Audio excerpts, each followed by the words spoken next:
Continuando con nuestro estudio del análisis financiero, vamos a comenzar con lo que es el análisis vertical.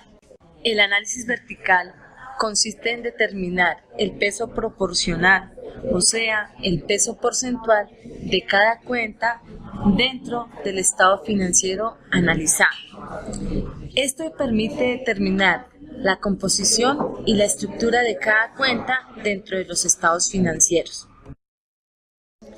El análisis vertical es de gran importancia, especialmente a la hora de establecer si una empresa tiene una distribución de sus activos equitativa y de acuerdo con las necesidades financieras y operativas.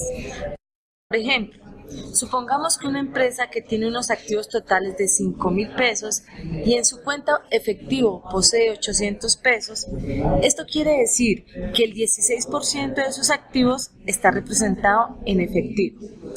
Estos datos pueden servir para determinar si la empresa puede tener un problema de liquidez o también puede significar unas equivocadas o deficientes políticas de manejo del efectivo. ¿Cómo se hace un análisis vertical? Sabemos que el objetivo del análisis vertical es determinar qué tanto representa cada cuenta dentro de su total respectivo. Por ejemplo, qué porcentaje representa cada cuenta del activo dentro del total del activo.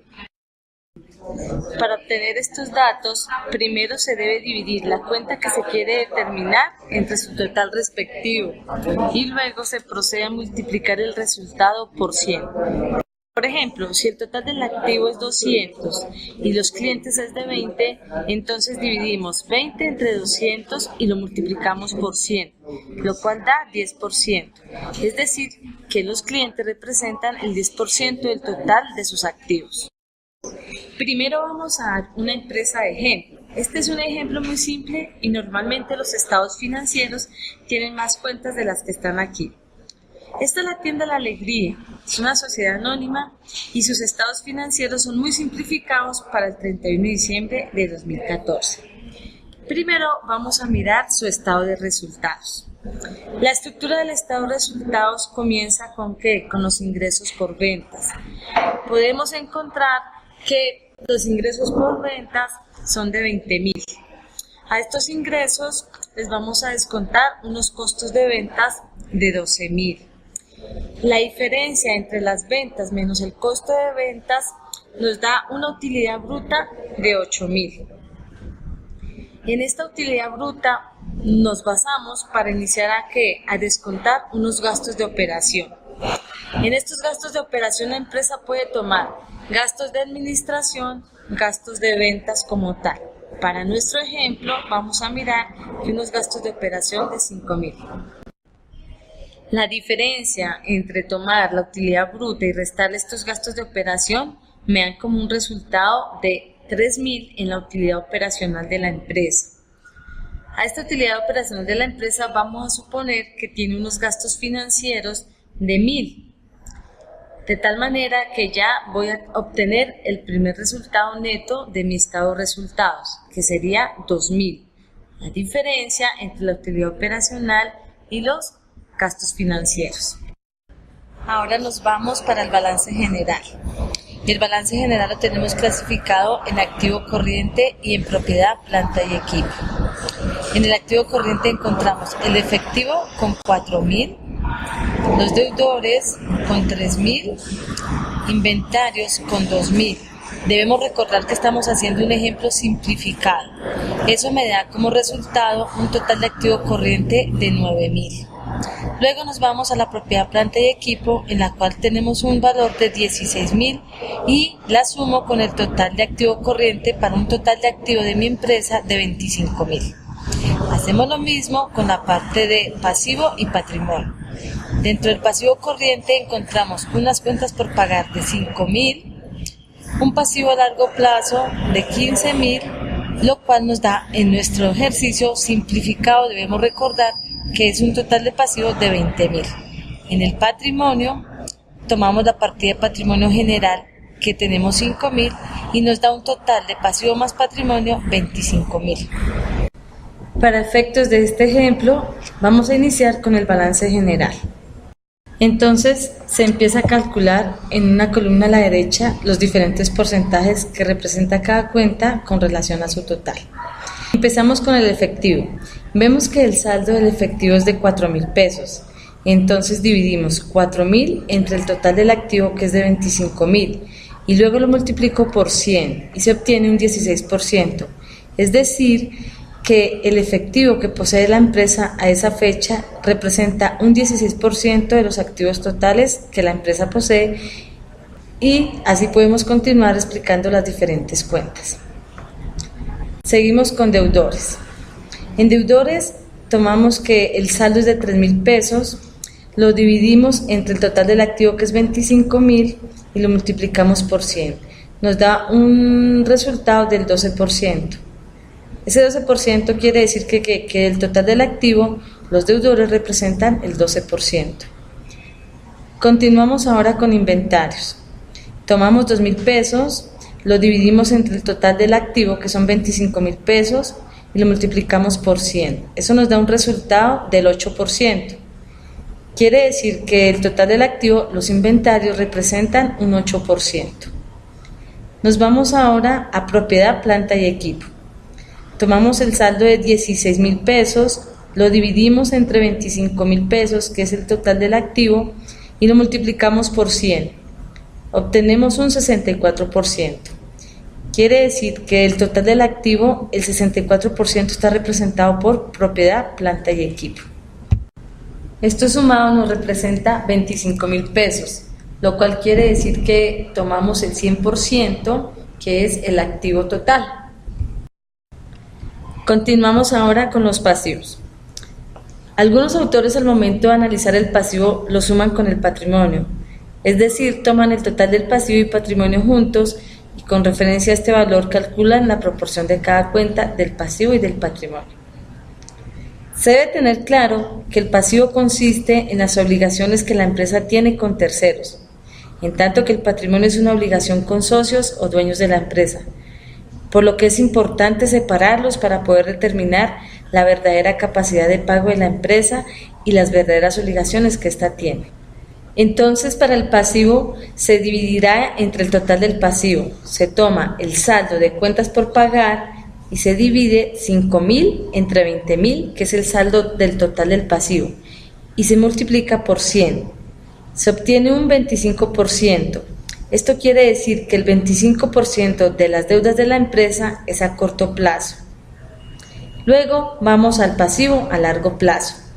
Se toma 15,000 pesos, que es el saldo que tiene, lo divido entre el total del pasivo, que es de 20,000, y lo multiplico por 100, lo que me da un resultado del 75%. Quiere decir que el total del pasivo, el 75%, está representado en deudas a largo plazo. Finalmente, se hace el mismo procedimiento con las cuentas del patrimonio. En este caso solo hay una cuenta, que es el capital social. Se toma el saldo del capital social, que es 5,000, este valor se divide entre el total del patrimonio, que es 5,000, y se multiplica por 100, que es el 100%, o sea que todo el patrimonio es el aporte de los socios. El estado de resultados. Efectuamos el mismo proceso con los datos del estado de resultados. Se comienza a calcular en una columna a la derecha los diferentes porcentajes que representa cada cuenta con relación a las ventas. Empezamos con las mismas ventas. Vemos que el saldo de las ventas es 20,000 pesos, entonces dividimos 20,000 entre 20,000. Luego se multiplica por 100 y se obtiene un 100%. En realidad era innecesario hacer las operaciones, pues siempre dará el 100% entre estas mismas líneas. Seguimos con el costo de ventas. En el costo de ventas tomamos los 12,000, los dividimos entre 20,000 y lo multiplicamos por 100. Esto nos da un resultado del 60%. Quiere decir que el total de las ventas, el 60%, es el costo de ventas. Vamos con la utilidad bruta. Tomamos los 8,000, lo dividimos entre 20,000 y lo multiplicamos por 100. Nos da un resultado del 40%. Quiere decir que el total de las ventas, la utilidad bruta que se tiene, es del 40%. Recordemos que la utilidad bruta es la primera utilidad que nos da el estado de resultados. A este resultado les vamos a tomar ahora los gastos de operación. Los gastos de operación incluye todo lo que tiene que ver con los gastos de administración y los gastos de ventas. Para gastos de operación tenemos 5.000, lo dividimos entre 20.000 y lo multiplicamos por 100, nos da un resultado del 25%. Quiere decir que de la utilidad bruta que nosotros tenemos en la empresa, tomamos un 25% que se nos va en los gastos de administración. Vamos ahora con la utilidad operacional. La utilidad operacional, recordemos que es la utilidad bruta menos los gastos de operación en la empresa. Tenemos una utilidad operacional de 3.000, lo dividimos en 20.000 y lo multiplicamos por 100. Esto nos da un resultado del 15%. Quiere decir que el total de la utilidad operacional que tenemos, nosotros estamos teniendo ya un 15% de ganancias. Luego, a esta utilidad operacional le podemos sumar otros ingresos que no sean operacionales en la empresa y le restamos unos gastos no operacionales. Para nuestro ejemplo son unos gastos financieros.